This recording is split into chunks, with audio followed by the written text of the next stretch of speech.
पिला माने study success channel रे मु गोपबंधु आज वीडियो रे समस्त को स्वागत जनाउछि। तो पिला माने आमे आदि वैदिक युग बा ऋग वैदिक युग विषय आलोचना करूथिले।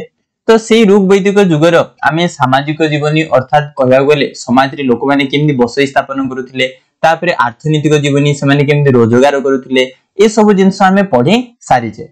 जो माने से वीडियो गुडी को देखिन डिस्क्रिप्शन रे लिंक अछि, पिला माने से वीडियो गुडी को जाई कि देखि दियो। बुझियला। तो आज आमे एही वीडियो रे से ऋग वैदिक युगर धर्म धारणा विषय आलोचना करिवा। बुझियला का विषय आलोचना करिवा ना से आदि वैदिक युग बा ऋग वैदिक युगर धर्म धारणा अर्थात कहया गले आर्य माने जो थिले से आर्य माने केते देवादेवी को पूजा करूथिले, केउ केउ देवादेवी को पूजा करूथिले हला, आउ से माने केमदी पूजा करूथिले, से समय रे मूर्ति थिला कि नै, मूर्ति पूजा करूथिले कि नै, ए सब विषय आमे आलोचना करिवा। बुझियला। तो चलो देखियो। आर्य मानकर धर्म धारणा थिला भारतीय संस्कृतिर मूलपिंड। जो आमे वर्तमान भारतीय संस्कृति देखु, जो भारतर जो पर्व पर्वाणी देखु, जो आमे जो देवादेवी को पूजा करछु, ए सब जिंस कोठु सृष्टि हेतिला, से आर्य मानक ठारो सृष्टि हेतिला। जो वैदिक युग थिला से वैदिक युग रे आर्य माने जो देवादेवी को पूजा करूथिले, जेमति हिसाब रे से माने निजर संस्कृति सृष्टि करथिले, सेइठो ही हम भारतीय संस्कृतिटा कहला सृष्टि हला। तेनु कहा होची जे आर्य मानकर धर्म धारणा थिला हम भारतीय संस्कृतिर मूलपिंड। जो आर्य माने थिले से माने प्रकृतिर विभिन्न रूप को पूजा करथिले। सर प्रकृतिर विभिन्न रूप बोले कोन ना वायु हला, प्रकृतिर गोटे रूप बुझी नै, वायु को वायु देवता हिसाब रे पूजा करथिले, जल को पूजा करथिले देवता हिसाब रे, अग्नि, आकाश, पृथ्वी एमदी हिसाब रे से माने प्रकृतिर विभिन्न रूप को कोन करथिले कहलो पूजा करथिले। आ से माने निजर आराध्य देवता को संतुष्ट करिया पई सादा सीधा सरल हिसाब रे यज्ञानुष्ठान करूथिले एवं मंत्र उच्चारण करूथिले। एडा होची को जुगर घटना आदि वैदिक जुगर घटना। जदि हमें परवर्ती वैदिक जुग कथा कहबा सेठी जो आराधना पूजा पूजी करिया बहुत जटिल हो जायतिला, किंतु आदि वैदिक जुग रे जो पूजा पद्धति थिला सेटा बहुत सरल थिला। से माने केवल यज्ञानुष्ठान करूथिले, मंत्र उच्चारण करूथिले एवं से माने कोन करूथिले निजर आराध्य देवता को पूजा करूथिले। आ से समय रे कोनोसी मंदिर नथिला कि मूर्ति नथिला हला। कु समय घटना ना आदि वैदिक जुग रे कोनोसी मंदिर नथिला कि मूर्ति नथिला, केवल से माने प्रकृतिर विभिन्न रूप को ही पूजा करथिले। एति की बुझी पारलो। बुझिला। तो चलो हमें एबे पढिबा से आर्य माने केउ देवादेवी को पूजा करूथिले हला, केतेला देवादेवी थिले, आ तांकर पूजा पद्धति केमदी थिला, पूरा पॉइंट बाय पॉइंट हमें पुनी ताको आलोचना करिया। बुझिला। देखो प्रथम पॉइंट होची देवादेवींकर विभागीकरण।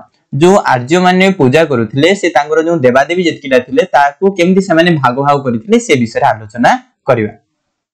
ऋग वेद रु जना जाय जे आर्य माने 33 गोटी देवादेवी को आराधना करथिले हला। ऋग वेद जो प्रथमे रचना कराइतिला तेनु तो ताको आदि वैदिक जुग को ऋग वैदिक जुग बोली कहै अछि। तो सेही ऋग वेद रु जणाय थाय जे आर्य माने 33 गोटी देवता को पूजा करथिले एवं ए समस्त 33 गोटी देवता को से माने तीनोटी वर्ग रे विभक्त करथिले। केतोटी ना तीनोटी वर्ग रे से माने विभक्त करथिले। सेगुडी कहला प्रथमटा जदि हमें कहबा स्वर्ग रे अवस्थान करूथवा देवता हला। किछटा देवता कुठी अवस्थान करथिले स्वर्ग रे अवस्थान करथिले, जेमति कि के कहि परबा इंद्र, वरुण, सूर्य ए माने सब स्वर्ग रे देवता थिले। तापरे होची कोन वायुमंडल रे अवस्थान करूथवा देवता। वायुमंडल बोले जानिचो वायुमंडल बुझिले नै। तो ए वायुमंडल रे अवस्थान करूथवा देवता मानक भितर जदि हमें कहबा कि थिले वायु थिले, मारुत थिले हला, तापरे प्रजन्य थिले, ए माने सब जीव वायुमंडल रे रहुथिले। 3 नंबरटा होची कोन ना पृथ्वी रे विराजमान करूथवा देवता हला। ए पृथ्वी रे विराजमान करूथवा देवता, ए पृथ्वी रे ताले के रहुथिले, पृथ्वी रहुथिले, अग्नि रहुथिले हला, बृहस्पति, सोम देवता ए सब जिंस से माने पृथ्वी रे अवस्थान करूथिले। बुझियला जे तांकर केतेटा देवादेवी थिले 33 गोटी देवादेवी थिले। आउडे हमें जानिला जे से 33 गोटी देवादेवी को तीनोटी कहला वर्ग रे विभक्त करथिले। तो गोटे वर्ग रे केते रहले 11 रहले, 11 लेखा देवादेवी रहथिले। आ से जों तीनोटी वर्ग रे विभक्त करथिले गोटे थिला स्वर्ग रे अवस्थान करूथवा देवता, आउडे होची वायुमंडल अवस्थान करूथवा देवता, आउडे होची कोन ना पृथ्वी रे विराजमान करूथवा देवता। तो ए पॉइंट मध्ये त माने भलो से बुझि पालो। तापरे हमें देखिबा नेक्स्ट पॉइंट होची ऋग वैदिक जुगर देवादेवी। आमे से ऋग वैदिक जुगर देवादेवी मान को सिना विभाग कर देला, भाग भाग कर देला। एबे चलो केउ देवता थिले से विषय आलोचना करिवा। मानक भितरु जो पृथ्वी देवता थिले से पृथ्वी देवता थिले पुरातन बा सर्व प्राचीन। बुझिले नि जे कि स्वर्ग रे अवस्थान करथिले पृथ्वी देवता थिले, से थिले सबठारो पुरातन देवता। आउ जदि से आर्य मानकर मुख्य देवता कथा कहबा, प्रधान देवता कथा कहबा, तांको नाम होची इंद्र। इंद्र को से प्रधान देवता हिसाब रे मानुथिले। को माने सी आदि वैदिक जुगर आर्य माने। तापरे मरुत थिले गुटे देवता जे कि वायुमंडल रहउथिले बुझिलेनी तमे जानिचो वायुमंडल वायु देवता मरुत देवता बुझिलेनी से माने मध्ये सेटा को पूजा करूथिले तापरे जदि हम कथा कहबा सूर्य को मध्ये देवता हिसाब रे पूजा करथिले एवं ए सूर्य थिले केउ देवता ना अंधकार को विध्वंसकारी देवता देखो सूर्य किरण माध्यम रे अंधकार को ध्वंस करिथांदी अंधकार को दूरीकरण करिथांदी तो सेमते हिसाब रे आर्य माने कोन करथिले ए सूर्य देवता को कोन करथिले अंधकार विध्वंसी देवता हिसाब रे से माने पूजा करथिले तापरे जदि हम कथा कहबा वरुण देवता थिले वरुण देवता को से माने सत्य एवं आवर्तन देवता हिसाब रे पूजा करथिले सत्य एवं आवर्तन रो देवता बोली कहथिले काहाकू वरुण को तापरे रात्रि थिले अंधकार शक्ति रो देवता बुझिले नि रात्रि देखो अंधार ही थाए तो अंधकार रो शक्ति के ना रात्रि देवता तापरे आहुरु मध्ये तांकर देवता जिगो थिले सावित्री देवता विष्णु देवता उषा ए सब विभिन्न देवादेवी मध्ये तांकर थिले एतिके जानि पालो आमे विभिन्न देवादेवी को विषय रे आलोचना कला तापरे देखिबा तापरे जे पॉइंट कथा जदि कहिबा पूजा पद्धति से समय रे पूजा पद्धति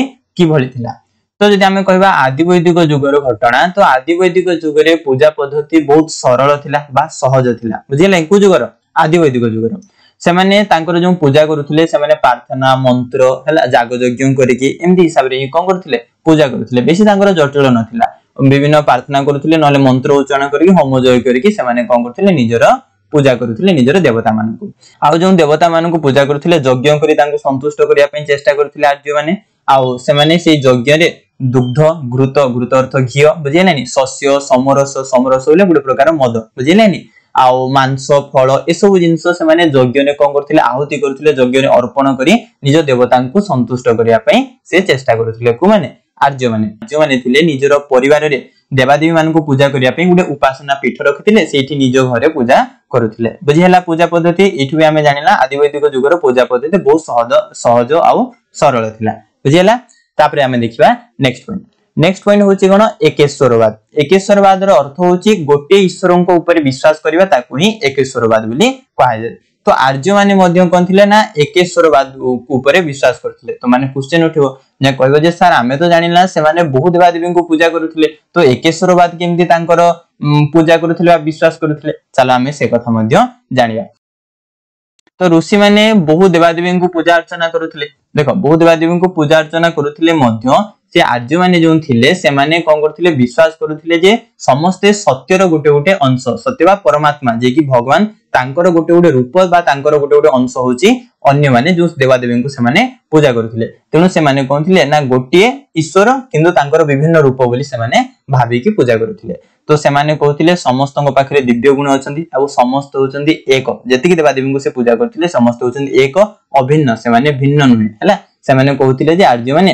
नाम अलग अलग ही पारे किंतु समस्त एक शक्ति बोली से माने कहथिले तो एठु हमें जानि पारला जे कोन बहु देवादेवी को पूजा करूथिले मध्य समस्त एक बोली भाबिथारु तांको से समय एकेश्वरवाद प्रचलित हेतिला तो आर्य मानकर धर्म धारणार वैशिष्ट्य होची कोन एकेश्वरवाद बुझियला तो एटा थिला आर्य मानकर धर्म धारणा बा पूजा पद्धति बा तांकर देवादेवी को विषय हमें जानिला तो पिला माने ये आदि वैदिक युगर आउ जहा बाकी बळी रहिला हैला हम नेक्स्ट वीडियो रे आलोचना करबा किंतु धर्म धारणा कोला एठी सरला मानकर राजनीतिक संगठन हैला तांको नारी मान को स्थान ए सब विषय हमें नेक्स्ट वीडियो रे आलोचना करबा तो पिला माने तमन को जदी सतरे हम वीडियो भल लाउची तो वीडियो को लाइक करो पिला माने हैला आ हम चैनल को मध्य सब्सक्राइब करो आ तुम सांग साथी जति भी अछंती समस्त को हम वीडियो गुडी को शेयर करो बुझियला धन्यवाद।